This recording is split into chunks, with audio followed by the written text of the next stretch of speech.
2 semanas depois da entrevista com um dos maiores fenômenos das redes sociais.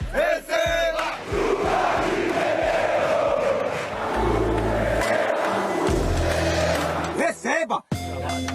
O Fantástico mostra o que estava censurado por ordem da Justiça. Aqui essa multa de 5 milhões. A multa de 5 milhões. Eu nem sabia que o contrato era de 5 milhões. Faz as perguntas que estavam no ar há 15 dias. Você considera esse contrato um contrato equilibrado? Você Por falava exemplo, de valores para ele. O que Alain, o primeiro empresário do Luva de Pedreiro, responde, você vai acompanhar ao longo dessa reportagem. Enquanto a gente gravava com Alain no Rio de Janeiro, uma outra equipe do Fantástico estava com o Irã, o Luva, na região metropolitana do Recife, na casa nova em que ele mora. A vida de Luva girou 180 graus de fevereiro para cá, desde que ele assinou um contrato. Ele multiplicava seguidores dia a dia. Chegou a mais de 18 milhões no TikTok, mais de 17 milhões no Instagram, 2 milhões no Facebook e mais de 1,5 milhão no YouTube. Era chamado para fazer propagandas de grandes marcas. Já tô no exterior, já é? Aparecia ao lado de celebridades. Era convidado para fazer trabalhos no exterior. Só que os mais chegados, que acompanhavam essa subida vertiginosa, não entendiam por que o criador do bordão mais famoso dos últimos tempos Receba! diz que não recebia por tanto sucesso. Rapaz, o dinheiro nunca chegou nada, ninguém não sabe nem quanto tem, nem que nada. Dizia que ia construir a casa em nada. Oxi. Dizia que era pra gravar toda hora conteúdo, quantidade, ele queria quantidade, ele tratava igual prisioneiro, pô. Luva estava se referindo ao seu antigo empresário, Alain Jesus, dono da empresa ASJ Consultoria. Tudo isso, Irã contou ao repórter Maurício Ferraz. Mas boa parte do material não foi ao ar porque Alain obteve uma liminar impedindo a divulgação de informações sigilosas sobre o contrato que ele e Luva assinaram. A Rede Globo recorreu e essa semana essa proibição deixou de existir. Portanto, você vai ver aqui trechos da entrevista do Luva, de parentes dele, que foram gravados e que não foram exibidos 2 semanas atrás. 2 semanas atrás, o ex-empresário Alain também ficou de se encontrar aqui com o repórter Maurício Ferraz, nesse endereço, sede da Rede Globo, no Rio de Janeiro. O que aconteceu depois, a gente já sabe. Ele desistiu da entrevista e entrou na justiça. Agora, ele ficou de se encontrar com a gente nesse mesmo endereço. Eu estava sendo ameaçado de morte, como foi enviado para vocês. Vazaram os meus dados pessoais. Eu precisei pedir ajuda, eu precisei pedir socorro. Na conversa com o Fantástico, Alain conta o que chamou a atenção no Luva de Pedreiro, na época em que Luva somava 200 mil seguidores. Olha, eu vi nele o carisma, a coisa autêntica, aquele conteúdo nativo, né?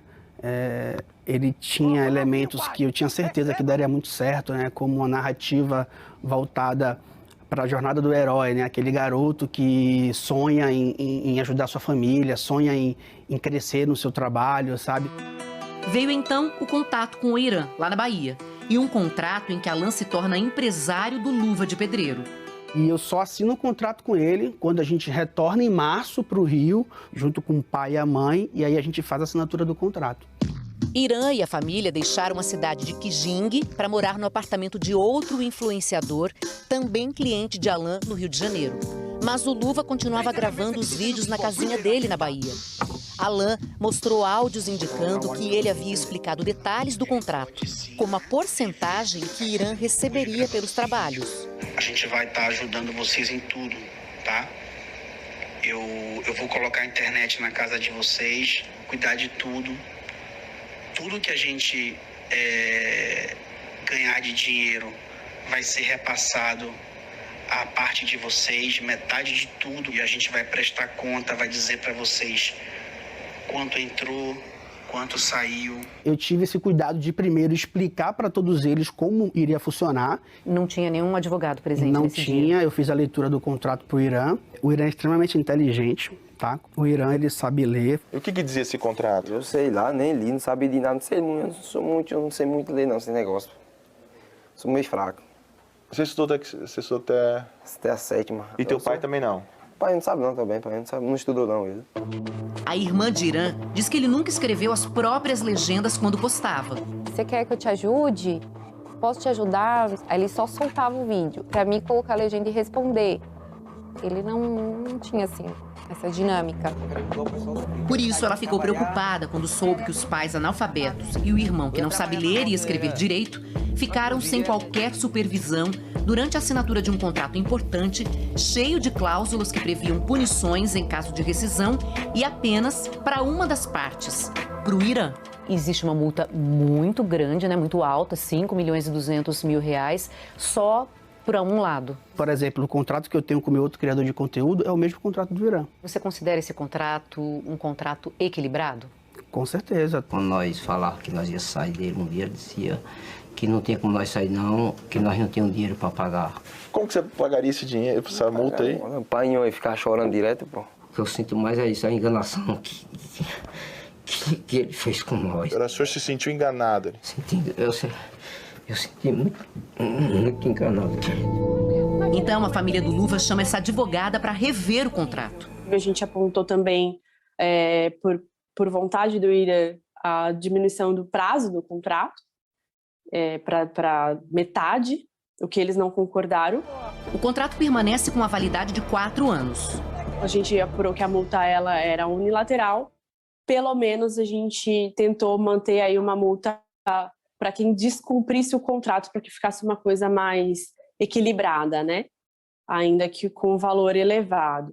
Existe alguma ilegalidade em ter um contrato com multa apenas para um dos lados?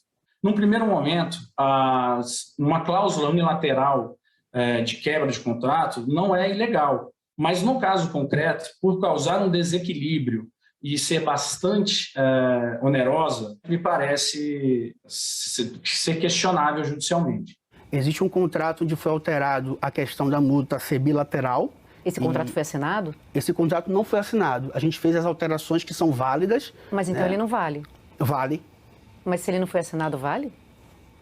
Sim, vale. Não chegamos numa concordância final, né? Então não houve assinatura, nem renovação de cláusula, alteração, nada disso. Durante esse impasse, Luva se sentia nas mãos de Alan para tudo. Ele ficou me prometendo coisas assim demais. Quando chegou esse tempo agora, prometendo nada, eu cismei. Ele tem algum cartão? Ele tem, se não me engano, 2 contas pessoa física. Quando ele falava, Alan, eu preciso de X para comprar isso, toma o X. Mas era sempre pedindo para você, ele sempre tinha que pedir. Olha, Juliana, nunca faltou nada para ele. Temos um calendário que eu preciso respeitar de recebimento, certo? E quantos contratos vocês fecharam? Mais ou menos 2.200.000 por aí. Isso em menos de 4 meses de trabalho. Esses contratos começam a ser pagos a partir de julho. Ontem, por acaso, já caiu 3 ordens de pagamento. O Irã já foi comunicado. Alan Jesus apresentou um documento feito por um contador contratado por ele. No parecer, estão listados os contratos, receitas e despesas que envolvem a parceria com o Irã. A conta bancária de todos os contratos de publicidade é a conta bancária da empresa que ele é sócio. Então, assim, a transparência está presente o tempo todo. Irã reafirmou em nova entrevista gravada esse fim de semana que não sabia de valores nem de conta jurídica. Sabia não. Eu não sabia de conta jurídica, sabia de nada. Na primeira entrevista ao Fantástico, Luva disse que mais do que dinheiro, o problema era a falta de liberdade. Eu me sufocava muito e não dizia que prometia tanta coisa, eu não podia sair, eu queria viver, pô. Tá entendendo? Eu tava triste. Era tipo um castigo privado mesmo. Parentes reclamavam do isolamento do Irã. Ele quis passar que a gente se aproximou do Irã por conta da fama do Irã. A gente não tinha um contato com o Irã. Primeiro que a família sempre, né?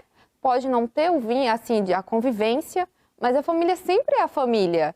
Eles afastam a família, senão a família atrapalha a carreira. Alan nega e coloca um áudio para mostrar como o pai do Irã o tratava. Seja bem-vindo, pode trazer a família. Como é que eu vou proibir se desde a primeira vez os pais participam vindo para cá? Os pais sempre vinham para o Rio de Janeiro, sempre voltavam para a Bahia com a gente. Os seguidores do Luva também começaram a se incomodar com o ex-empresário.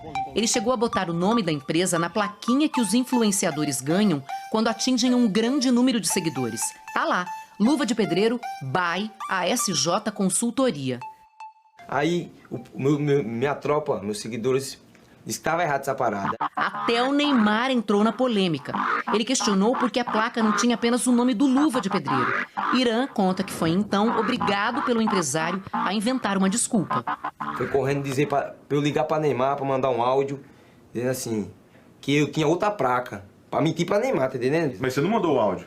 Ele mandou mandar, pô. Ele dizia que ia acabar tudo. O cara explica pra ele, né, que de repente ele não sabe.